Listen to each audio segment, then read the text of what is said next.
خواتین کے ساتھ ایک نفاس کا مسئلہ رہتا ہے۔ نفاس کا مسئلہ سماعت فرمائیں، کسی عورت کو 40 دن سے زیادہ خون آیا تو اگر اس کے پہلی بار بچہ پیدا ہوا ہے یا یہ یاد نہیں کہ اس سے پہلے بچہ پیدا ہونے میں کتنے دن خون آیا تھا، تو ان دونوں صورتوں میں 40 دن رات نفاس ہے، باقی استحاضہ یعنی بیماری۔ اور جو پہلی عادت معلوم ہے تو عادت کے دنوں تک نفاس ہے، اور دن زیادہ آیا تو وہ استحاضہ یعنی بیماری۔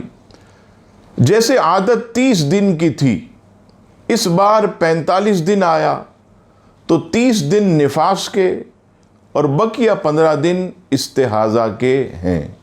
بچہ پیدا ہونے سے پہلے جو خون آیا وہ نفاس نہیں بلکہ استحاضہ ہے، اگرچہ بچہ آدھا باہر آ گیا ہو۔ دوسرا مسئلہ سماعت فرمائیے، حمل ساقط ہونے سے پہلے کچھ خون آیا، کچھ بعد میں آیا، تو پہلے والا استحاضہ ہے اور بعد والا نفاس۔ لیکن اس صورت میں ہے جب کوئی عضو بن چکا ہو، ورنہ پہلے والا اگر حیض ہو سکتا ہے تو حیض ہے، نہیں تو استحاضہ۔